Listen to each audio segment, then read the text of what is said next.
Hello, Ezzeldin. We are at GITEX, and you have been 26 years plus at GITEX, and now you are the regional senior director for SentinelOne. Tell us about the whole GITEX experience and your brief story of your 26 years at GITEX. Well, this will be a long story to tell, but yeah, I've been in GITEX since 1998. At that time, I was in a software house and doing software. I used to do programming, coding. I used to enjoy it. I still, if I have the chance, where I did a software for hospital management information system with all those clinical management information system and all back-end function like inventory, purchasing, and pharmacy, all of this. And this is where I start. My first GITEX was in 1998, presenting this software to our customer, and it was a completely different experience. It was this shopper area where people used to sell, and this software exhibition area. Then they said hardware should be in an area, software in a different area, and they get rid of the shopper area because it used to create a lot of traffic and chaos, a bit of need a lot of organization.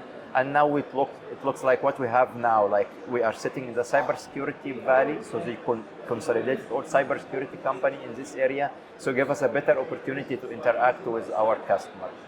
I left the application side, the programming side, and I didn't go far away from the IT. I moved to the other side of it, which is the data center side. So now I did a nice application. I want to run this application in a very nice data center, which made me to move to VMware, and I did all those kind of journey from virtualization, cloud, hybrid cloud, multi-cloud, till it became very mature. Everyone is using cloud, and I thought about different challenges. I said, okay, I did a good application, and I worked on the data center side to make sure this application running in a good place. Now let me secure it.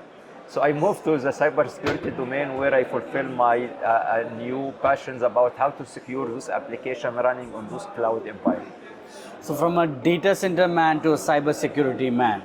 So that keeps you passionate about SentinelOne, I believe. Exactly. This is where I can feel, yes, my next mission should be in a company where I talk all the application we run now in the cloud. With SentinelOne, we see how can we secure all of this. I'll get to my next question now. How does SentinelOne's Singularity Platform streamline cybersecurity operations? And what are the key benefits of using this unified platform? Tell us about how the threat detection and the aspect of the platform. How does it all go? How can we view the platform through all these? Definitely, and since we mentioned my history and where I used to start from the data center part, I will tell you one of the common question I used to ask any CIO when we meet them. I used to ask them, how many vendors you are dealing with when it comes to storage? He could tell me 3 or 4. How many vendors you are dealing with when it comes to server? He means 4 or 5. How many vendors you are dealing with when it comes to networking? He might tell me 2, 1 maybe. How many vendors you are dealing with when it comes to cybersecurity? Guess what the answer I used to get? From 60 to 120. So it's crowded space. From procurement till operation, manageability of all of this, it's a headache to the cybersecurity team, to the CISO.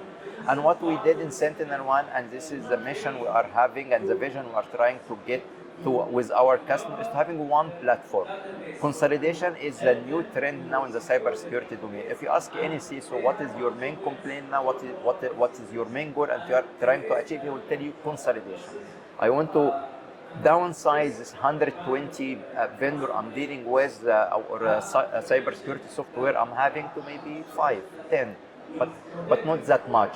So SentinelOne Singularity Platform is giving this goal to our customer, to our CISO. So instead of dealing with multiple security products and your team act without any kind of collaboration, we try to break these silos. So you don't need to have all those 100+ software. You can have one single platform, which is Singularity Platform, which can give you all the cybersecurity feature and function you need, from securing endpoint, Windows, Mac, Linux, workload server running in your data center, running on a hyperscaler cloud, in a multi-cloud, identity, security, so all of this kind of function, data security. So we give you all of this in a one single platform. And what makes this platform is very unique. we use AI. We use AI in the cybersecurity since we started in 2013, and nowadays we added also generative AI, which is really very crucial, important, and it's a trend now. So it gives a complete unified view of all the vendors in one single platform. Exactly. So you said about AI. Now my next question is about Purple AI. Tell me about how it enhances threat detection and the efficiency and security of the teams managing complex threats. The easiest way I used to explain how Purple AI work to our customer, ask them, do you use ChatGPT today? The answer will always yes. No one is not using it. What if I give to your security team ChatGPT a like tool, part of the platform, which means your team doesn't need to worry about any complexity in the environment. They don't need to write a complex query. They don't need to keep typing. If they mistype anything, they get a syntax error. They need to search where is the error, fixing it, and spend an hour doing this. What if they can search with a natural language? Do I have an attack in my environment coming from a certain country, from a certain attacker or threat actors? Yes or no? In which is the machine? Here is the list. Who is the user logged in? Since when? So now it becomes that easy. And since we use generative AI, the tool also Purple AI started giving guidance to the SOC team. So it will tell them, you know what, based on your question, this is the list of recommended questions you need to ask as a follow-up question. So it even guide and make the detection faster than the normal traditional tools the team used to have. And this is one of many benefits Purple AI giving now as part of core component in our platform. So it enhances the efficiency of managing complex threat through Purple AI. So think about it like this: to do an efficient threat hunting, if you have an attack or you are looking for investigating for an attack, you need two important elements: speed, intelligence. And using Purple AI give you both. So now the SOC team can have the speed to get the information as fast as possible. So it gives them a better mean time to detect any kind of attack and mean time to respond and mitigate those attacks. And the intelligence, because it analyzes all this data and it can detect a pattern and behavioral our brain cannot detect if we analyze this in the traditional way using our manual process. And now with the intelligence, we are giving part of the Purple AI using an LLM models, using our knowledge base, using the worldwide threat intel with our integration with Manion. So all of this combined together make Purple AI data is much more accurate. It's all true positive about any indicator could be happening in our customer environment. So this is the new LLM model that you will be giving out. So we use a well-known LLM model, and what we did in our Purple AI, we make it pluggable. So we are not using a fixed model. We use multiple models, and in the future we will allow to integrate with the new LLM models whenever we need. Okay, that gives me clear clarity on the Purple AI. Now let me ask you about the advancements that's happening in AI regards to AI-driven solutions. What challenges do you see when you talk about the integration with LLM models, your Purple AI, and even your Singularity Platform?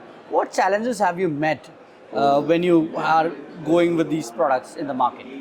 So honestly, generally speaking, when you come with a new technology, customer will and prospect will doubt it's real. So I always tell my customer, it's very simple. You need to try it. You need to prove the value. You need to see if it really will help you or not. And it's very simple. Let us agree on an objective you want to achieve. Let us see where we are and what is the gap we need to fulfill. Let us create a pilot environment for you. Give us space and some time, resources from your end, and our team will working with your team, where we will show you how Purple AI can really fulfill all those gaps or missing elements you could have in your environment.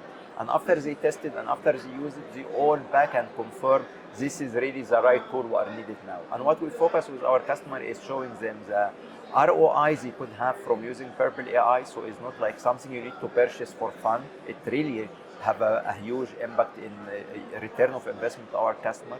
It makes the total cost of ownership very attractive to the CISO when they start using it. Because imagine now, the time you used to spend for doing a threat hunting and activity reduced from an hours to a second. This is beyond what the CISO and what the SOC team used to have and they used to expect. And one of the simple feature, for example, recently the SOC team used to tell us it helped them a lot. Summarizing everything happened in an incident. So after they used to spend an hour or a day in doing a threat hunting for a certain attack or incident, they need to end up by wrap it in a report to the CISO. And guess what? They are techie people, they hate to write a report. They can spend the days in doing this kind of analysis, but when it comes to writing a report and sending an email to the CISO, they hate it. And most of us, English is not our main language. So guess what? They asked Purple AI, could you please wrap to us all of this in a report to our CISO? And this is the beauty of generative AI. 3 pages of detail, here is the finding, here is the summary, here is the action taken, here is. So copy paste, very well formatted, send it in a second, saves them an hour they used to spend to create such a report. And this is how generative AI will help our customer, and that's why we believe the next evolution of cybersecurity will be the use of generative AI. So tell me, with all this right now happening with generative AI, what trends do you anticipate post GITEX, and how do you look at the future of cybersecurity through the lens of AI now? So first of all, AI no more a fancy tool we are looking for, because attackers start using it. So when attackers start using it, so definitely to defend against an AI-based attack, we need also an AI-based defense mechanism. So and we anticipate to see the next era of cybersecurity, it will be AI versus AI. This kind of movie we used to see before the rise of AI, so it will happen. And we will see this in a sort of how attacker will start using, and they already using AI now in their attacks, and now it became easy, because before you need a very high skilled people to create a malware.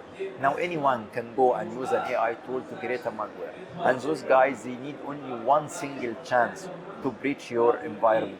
While we as a cybersecurity vendor and our customer represented by a SOC team need to work 24/7 and provide 100% protection to our environment. So use of AI definitely is a crucial. AI also can help to act like a virtual SOC, and we will see this along. And this is very common in our region. Think about region where we have a month of Ramadan. People can spend an hour or two in iftar. If I'm an attacker, I will attack during this time. Or there is a game, a very well-known game, a football game, and definitely for a 90-minute, even our SOC team want to have like some free time to watch what's happening. So now attackers are getting an opportunity, and they are smart, and they know now when to attack, when will be the right time where all of us will be busy with something. AI can help to fulfill this gap in skills, fulfill this gap of when we are busy with something else, where it can analyze what's going on and immediately give us an alert. Zero trust will be one of definitely the trend we will see booming in the coming era, where all organizations will try to implement zero trust model and have a zero trust framework in a way or another, because again, it's very crucial. Identity-based attack, we are seeing a lot of attacks happening based on an identity insider attacks. So definitely we will see as a trend more focus on identity security in the coming era. So I think this will be the main trend we will see in the cybersecurity in the coming maybe 2 to 3 years. Looking to have you hear from you about the trends later down the line as well. Thank you so much for talking. It was a pleasure talking to you, Isabel. It's my pleasure. Looking for it. Thank you so much.